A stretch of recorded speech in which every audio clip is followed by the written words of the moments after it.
नमस्कार मित्रांनो, तर मी विशाल कांबळे. आजचा आपला ब्लॉग असणार आहे ना मित्रांनो, एकदम थ्रिलिंग असणार आहे. कारण आपण दोन एकदम खतरनाक असे विषारी साप सोडण्यासाठी एकदम भयानक जंगलामध्ये आलो.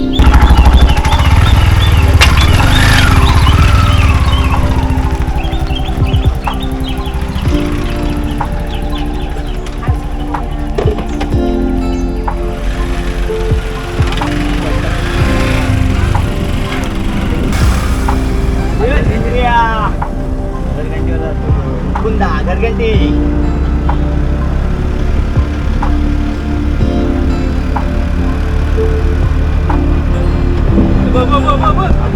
सगळं थ्रिलिंग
निसर्गाच्या सानिध्याने आणि जैवविविधतेने नटलेली माझी कोकण भूमी या तांबड्या मातीमध्ये सोनं मात्र आपलं स्वागत करतो आहे. मित्रांनो, मी दोन साप रेस्क्यू केले आहेत, एक विषारी आणि एक बिनविषारी. ते या जंगलामध्ये मी रिलीज करण्यासाठी आलेलो आहे. चला तर माझ्याबरोबर या सापांना आपण रिलीज करूया.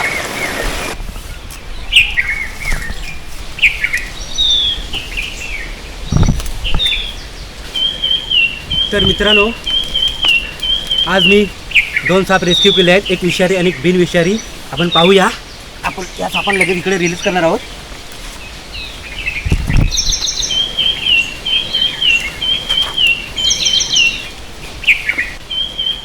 हे पहा,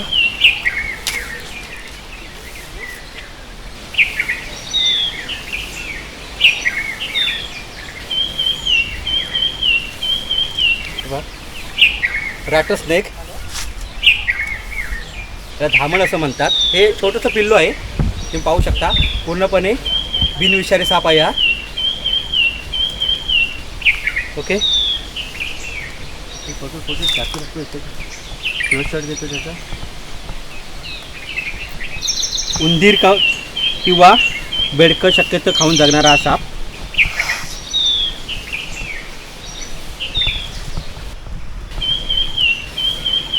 आपण या सापाला रिलीज करणार आहोत.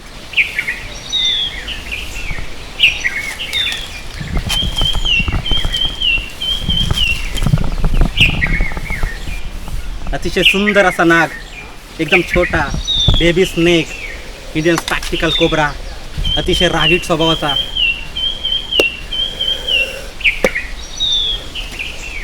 आपण त्याला काळजीपूर्वक रिलीज करणार आहोत.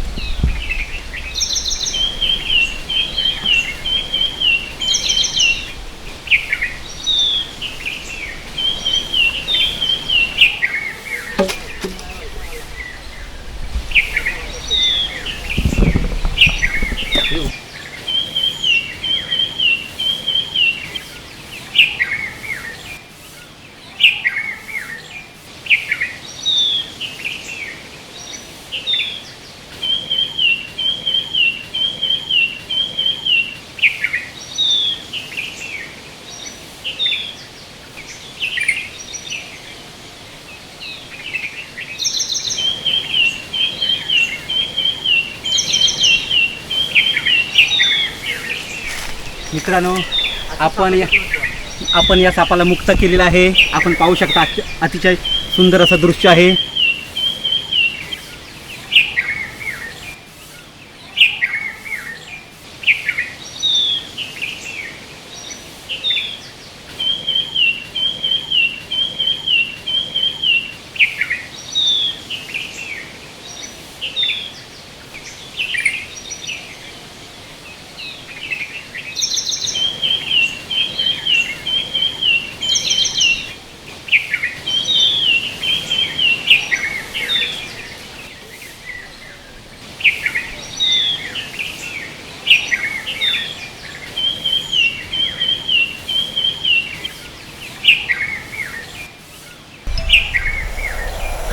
मित्रांनो, एखादा साप जर फण काढत असेल तर तो साप घाबरलाय किंवा तो दुसऱ्याला घाबरवतोय म्हणून साप फण काढत असतो.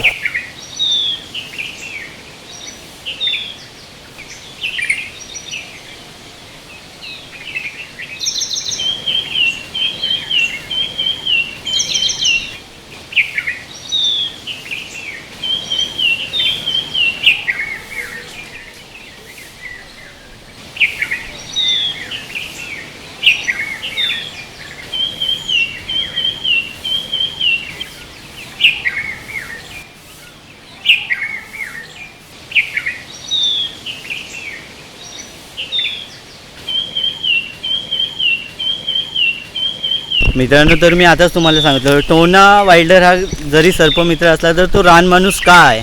तर बघा, आता आपण चालता चालताच त्याने एक आम्हाला महत्त्वाची गोष्ट सांगितली, तुम्ही ती पाहू शकताय. पण एक मिनटं मित्रांनो, हे आहे ना, हे जांभूळचं झाड आहे रानटी, खूप खूप उंच आहे ते. टोना हे कसलं झाड आहे पुन्हा एकदा सांग ना. जांभूळ. हे बघा मित्रांनो, हे जे झाड आहे ना, आता हे काही दिवसांना त्याला फळं लागायला सुरुवात होईल. एक फेब्रुवारी मार्चनंतर त्याला फळं लागायला सुरुवात. पण याचं एक महत्त्व आहे की हे झाडाच्या पानांचा, कवळ्या पानांचा रस जर प्यायलात, चार पाच पानांचा जर तुम्ही रस करून प्यायला तर डायबिटीससाठी उत्तम. जांभूळ देखील खाल्लं ते सुद्धा डायबिटीससाठी उत्तम आणि रक्त फिल्टर करण्याचं काम हे जांभूळ करत असतं. मित्रांनो, शक्य करून तुम्ही जंगलीच जांभूळ खा. याचा सालीचा साल जरी काढली तरी त्याचा सुद्धा आपल्या शरीरासाठी सालीचा रस काढून जर उगाळून खाल्ली त्याचा सुद्धा शरीरासाठी चांगला उपयोग मित्रांनो होत असतो. ते तुम्ही लक्षात ठेवा. ठीक आहे. अशी निसर्गामध्ये भरपूर काही झाडं आहेत, औषधी गुणधर्म आपल्याला देत असतात. पश्चिम घाटामध्ये फार मोठी औषधी वनस्पती, झाडे किंवा वेली, कंदमुळे असे भरपूर काही आहे. मित्रांनो, तर तुम्ही आता ऐकलंच असेल, आम्ही फक्त चालत होतो आणि टोनाने आपल्याला फक्त एक जांभळाचं झाड दिसलं, जे की सगळ्यांनाच माहीत आहे.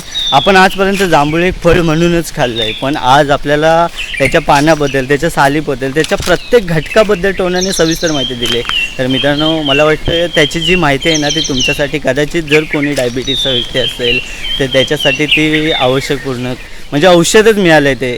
त्याच्यामुळे मित्रांनो बघा, जर निसर्गात जेवढ्या घटक आहेत ना, ते काही ना काही आपल्याला देतात. तर मला वाटतं निसर्गात तुम्ही येता तर निसर्गाला जपा, निसर्ग वाढवा, हेच मी तुम्हाला विनंती करेन. तर मित्रांनो, आजच्या दिवसातले आपले 3ही साप रिलीज झालेले आहेत आणि आपण आपल्या परतीच्या प्रवासाला निघालो. तर आजचा एकदम थ्रिलिंग असा म्हणजे एकदम भारी असा व्लॉग होता, कारण आपण एका अशा माणसासोबत आज आपण एका जंगलात आलो होतो, तो म्हणजे टोना वाईल्डर, ज्याचा एक चॅनल आहे मित्रांनो, टोना वाईल्डर नावाचं यूट्यूबला, ज्यावरती तुम्ही आशिया खंडातील किंवा जे आपल्या कोकण पट्ट्यात जे साप भेटतात ना ते तुम्ही पाहू शकता, त्यांच्याबद्दलची माहिती पाहू शकता.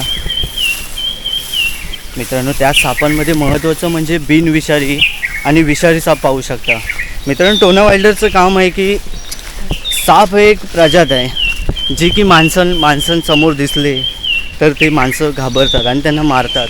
तर टोना मित्रांनो प्राणी मित्र, सर्पच नाही तर तो प्राणी, पक्षी, म्हणजे जे काय भेटेल ना जंगलातील, तो एक म्हणजे रानमाणूसच आहे मित्रांनो. खरा रानमाणूस असेल ना तर टोना वाईल्डर. त्याच्या चॅनलला जाऊन तुम्ही व्हिडिओ बघा, म्हणजे तुम्हाला प्राण्यांचं जास्त करून सर्पाची जी माहिती असेल ना ती तुम्हाला मिळेल तिथून, जेणेकरून तुम्हाला पण माहिती होईल आणि तुम्हाला सापाबद्दलची माहिती झाली ना तर त्याच्याबद्दलची असणारी भीती आहे मनात ती दूर निघून जाईल, जेणेकरून कोणी सापांना मारणार नाही आणि सापांच्या ज्या प्रजाती आहेत त्या आपल्या भारतात, आपल्या आशिया खंडात, आपल्या कोकणात वाढल्या जातील.